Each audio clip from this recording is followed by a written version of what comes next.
Hi there, I'm Tove Kane, and I just wanted to share with you a very simple acronym that will help you to promote your own mental self-care because we, left unattended, are not that careful with ourselves. So I want to use the word nurture, and I bring up the first letter, which is N.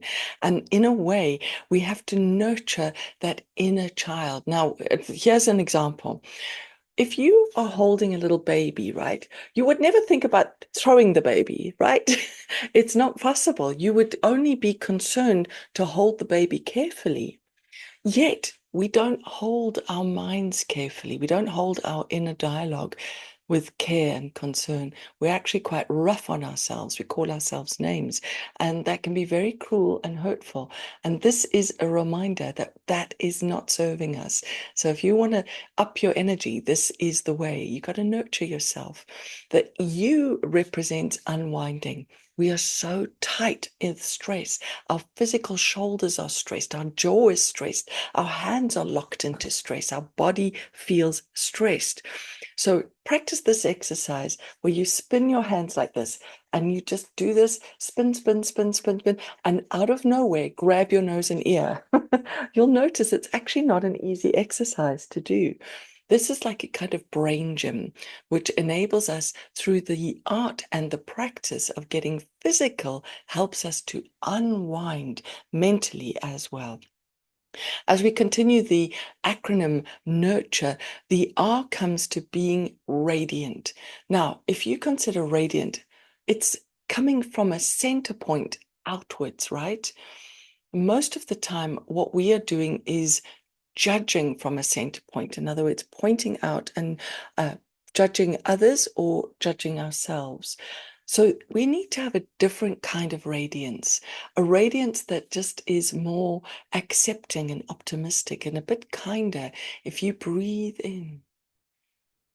And as I do that, my little dog, who is always with me during meditations, she's just taken in a deep inhale herself. So let's follow her as we inhale and radiate out that sense of nurturing, of caring. We nurture for ourselves, nurture for other people, for our planet. If we had only nurtured our planet, we would be in a different state than the current crisis we're in. So we can't underestimate the value of nurture. And by radiating out this sense of kindness, it's a great energy. I want to bring you now to the T of nurture. It has to be thankfulness. Now, I often have the experience of being depressed. I get that, and I go internally and I just catastrophize things. I make things worse and I make it very hard on myself. And if you experience that, you'll recognize that. And I find one of the really effective ways to come out of a deep, dark depression is to prioritize. The T of nurture is thankful. To be thankful for what is, small as it may be. The more moments of gratitude that I can pair together with each other, it changes my perspective, opens me up, and I hope it does the same for you. Start really counting on the things that are in your life and pay less attention to what is not in your life. And you will feel through that sense of gratitude that you can therefore welcome more in. I hope that helps today. With nurture, the T must be, and it sits right in the middle. It's thankfulness, being grateful. So important.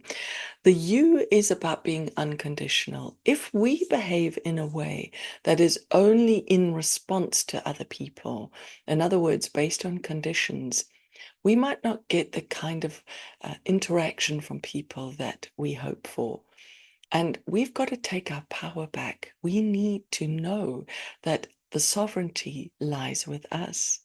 And if we have our power back, and if we then have the unconditional way of treating others with kindness, with respect, treating ourselves in the same way, the energy inside us changes and it shifts around us too. It's shift work.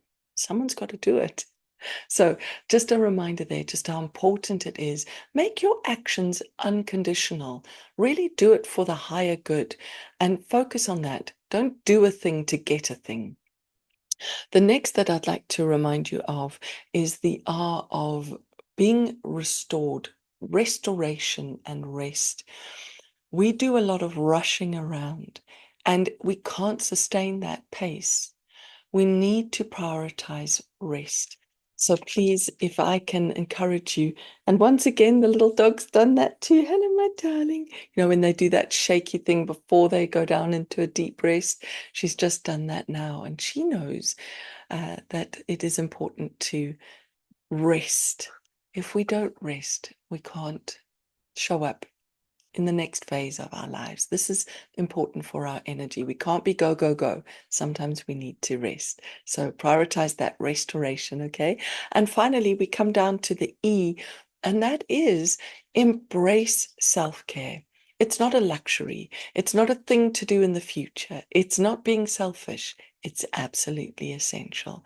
When you can do whatever it is that is a representation to you of self care, whether it's taking a little longer, waking up a bit earlier so that you have more time to do things, whether it's preparing a meal rather than just grabbing and going, whether it's taking time to look at whatever drink you have. Maybe it's a beautiful tea.